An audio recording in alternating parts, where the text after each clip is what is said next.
Hello guys, welcome back to my channel. வீடியோக்குள்ளே போகிறதுக்கு முன்னாடி மறக்காமல் இந்த வீடியோக்கு ஒரு லைக்கை போட்டுருங்க.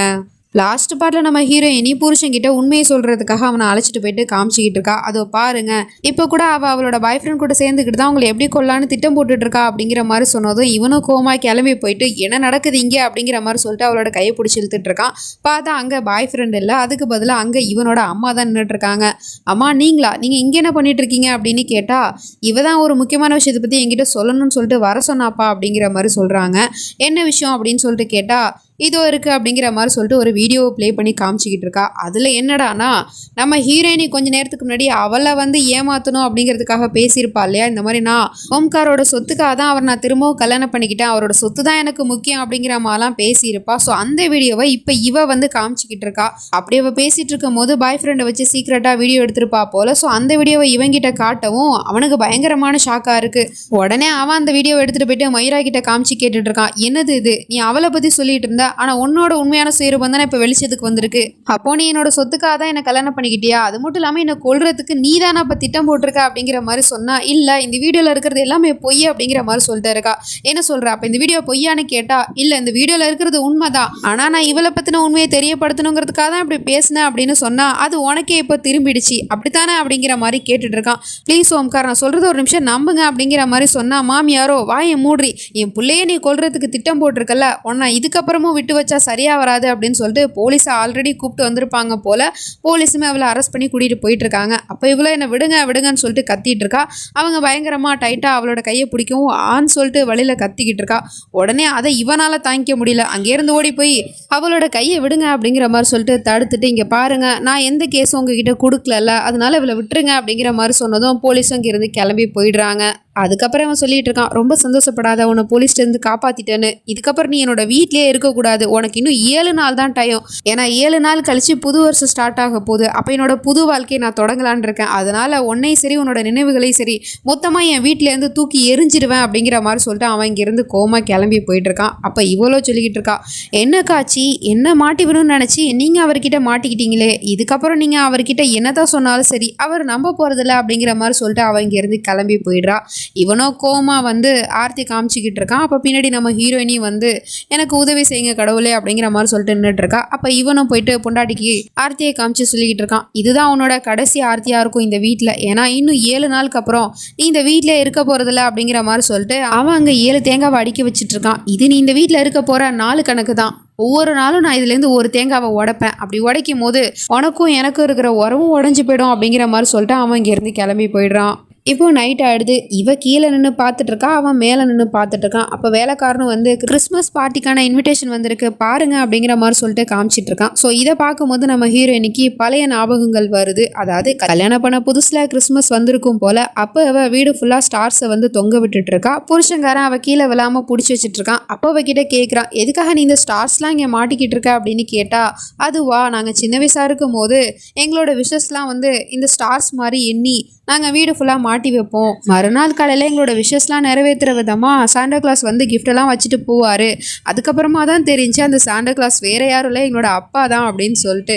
ஸோ அப்போலேருந்தே நான் அதை மாதிரி மாட்டி வச்சு எனக்கு பழக்கமாயிடுச்சு அப்படிங்கிற மாதிரி சொல்லிட்டு இருக்கா. சரி, இப்போ உன்னோட சாண்டா கிளாஸ் நான் தானே நினச்சிக்கோ, உன்னோட விஷயம் என்ன சொல்லு அப்படிங்கிற மாதிரி கேட்குறான். என்னோட விஷஸ் எனக்கு எப்போவோ நிறைவேறிடுச்சு, அதான் என்னோட அன்பான புருஷனா நீங்கள் எனக்கு கிடைச்சிட்டிங்களா அப்படிங்கிற மாதிரி சொல்லிட்டு இருக்கா. அப்புறம் எதுக்காக இந்த ஸ்டாரை இங்கே மாட்டி வச்சிருக்க அப்படின்னு கேட்டால், அதுவா உங்களுக்கும் எனக்கும் இருக்கிற இந்த காதல் உறவு எப்போதுமே என் கூடவே இருக்கணும் வாழ்நாள் ஃபுல்லாகவும், அதுக்காக தான் இதை நான் இங்கே மாட்டி வச்சிருக்கேன் அப்படிங்கிற மாதிரிலாம் சொல்லிட்டு அப்போ நல்லா சந்தோஷமாக இருந்திருப்பாங்க. ஸோ அதை இவன் நினச்சி பார்த்துட்டு இருக்கா.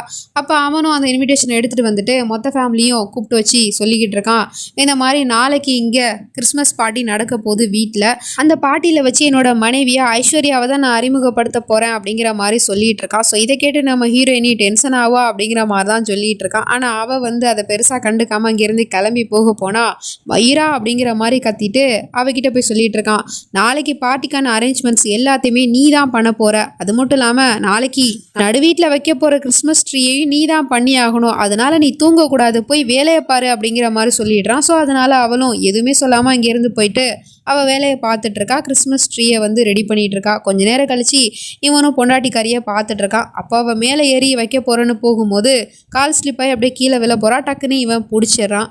ஐ கான்டாக்டில் 2 பேரும் பார்த்துட்டு இருக்காங்க. அப்போ அவன் சொல்லிக்கிட்டு இருக்கான், பாத்தியா நீ என்னோட உயிரை எடுக்க பார்த்த, ஆனால் நான் உன்னோட உயிரை காப்பாற்றிருக்கேன். இதுதான் உனக்கும் எனக்கும் உள்ள வித்தியாசம் அப்படிங்கிற மாதிரி சொன்னால் நீங்கள் என்ன வேணால் நினச்சிக்கோங்க. அந்த ஐஸ்வர்யா தான் அவங்கள கொல்ல பார்க்குறா. அவள் ஒரு கொலைகாரி. அவளை நீங்கள் நம்பாதீங்க. அவள் பொய் சொல்கிறா அப்படின்னு சொன்னால் பொய்யா அவள் இல்லை, நீ தான் சொல்கிற.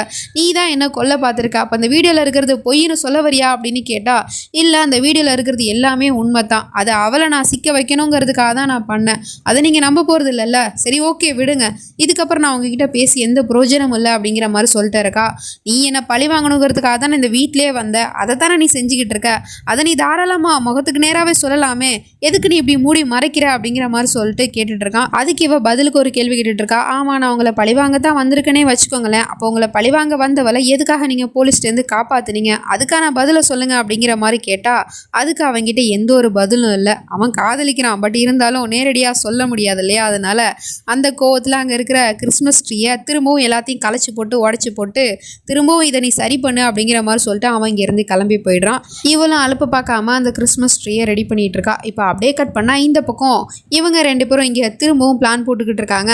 அந்த ஓம்காரை எப்படியாவது நாளைக்கு நடக்கிற பார்ட்டியில் கொன்னே தீரணும் அப்படிங்கிற மாதிரி சொல்லிட்டு அதுக்கு என்கிட்ட ஒரு ஐடியா இருக்குது அப்படிங்கிற மாதிரி சொல்லிட்டு அவனும் சொல்லிட்டு இருக்கான். என்னத்தை பிளான் போடுறாங்க அப்படிங்கிறது தெரில. இப்போ மறுநாள் ஆயிடுது. கிறிஸ்மஸ் பார்ட்டி ஆரம்பிச்சிருச்சு. 2 பேரும் ரெட் கலரில் ட்ரெஸ் பண்ணிட்டு வந்துட்டு இருக்காங்க. நம்ம ஹீரோயினி ஒயிட் கலரில் அழகா சிண்ட்ரெல்லா மாதிரி இருக்கா. முகத்தை மூடிக்கிட்டு வந்துட்டு இருக்கா. அதுக்கப்புறம் கப்புள்ஸாக டான்ஸ் ஆடிக்கிட்டு இருக்காங்க. அங்கே வெயிட்டர் வேஷத்தில் பாய் ஃப்ரெண்டு வந்திருக்கான். ஸோ நம்ம ஓம்காராவை கொல்றதுக்காக தான் வந்திருக்கான் போல்.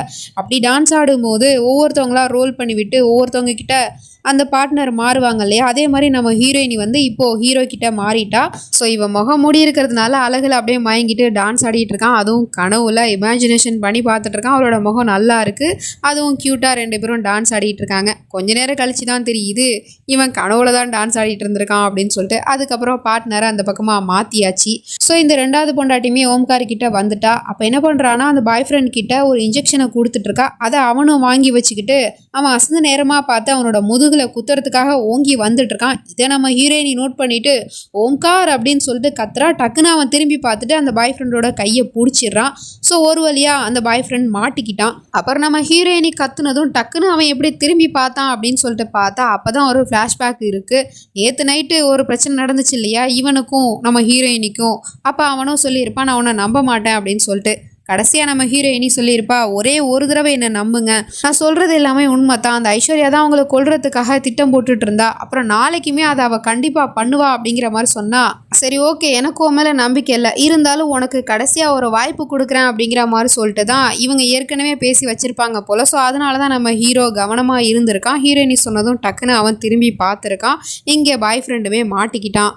இதை பார்த்துட்டு அந்த வில்லிக்காரி பயங்கர ஷாக் ஆகிறான். அந்த பாய் ஃப்ரெண்டும் அவனோட கையை தட்டி விட்டு அங்கேருந்து எஸ்கேப் ஆகி ஓடி போயிடுறான். பின்னாடியே நம்ம ஓம்காரும் ஓடி போயிட்டு இருக்கான். அப்போ இவளும் தப்பிச்சு போக போனா, இருமா மிஸ் பியூட்டிஃபுல் நீ எங்கே போகிற, ஓம்கார் தான் போயிருக்கார்ல, அவர் நிச்சயம் அவனோட பாய் ஃப்ரெண்டை பிடிச்சிருவாரு, அதுக்கப்புறம் இருக்குடி உனக்கு அப்படிங்கிற மாதிரி சொல்லிட்டு பேசிகிட்டு இருக்கா. ஸோ இவளுக்கா பயம் வருது. அந்த பக்கம் மாமியாரோ என்ன பேசிகிட்டு இருக்காங்க அப்படிங்கிற மாதிரி முழிச்சிட்டு இருக்காங்க. அதே சமயம் நம்ம ஓம்காரோ அவனை துரத்திட்டு போயிட்டு இருந்தான் இல்லையா, அவனை ஒரு வழியாக பிடிச்சிட்டான். பட் மாறு விஷத்தில் இருக்கிறதுனால முகம் யாருங்கிறது தெரியல. உடனே அவன் போட்டிருந்த அந்த கேப்பு அவனோட அந்த தாடி எல்லாத்தையுமே உருவி எடுத்துட்டான். இப்போ அவனோட முகத்தை பார்த்துட்டு இவனுக்கு பயங்கரமான ஷாக்கிங்காக இருக்குது. ஏன்னா இவனை தான் அன்னைக்கு திருட்டுத்தனமாக 2வது பொண்டாட்டி ராத்திரி நேரத்தில் போயிட்டு மீட் பண்ணியிருப்பா. ஸோ அவன் தானே இவன் அப்படிங்கிற மாதிரி சொல்லிட்டு பார்த்துட்டு இருக்கான். ஒரு வழியாக இவனுக்கு உண்மை தெரிஞ்சா சரி அப்படிங்கிற மாதிரி தான் இருக்குது. வெயிட் பண்ணி தான் பார்க்கணும். நெக்ஸ்ட் நினச்சி நம்ம அடுத்த பாட்டில் பார்த்து தெரிஞ்சுப்போம். அது வரைக்கும் பை ஃப்ரெண்ட்ஸ்.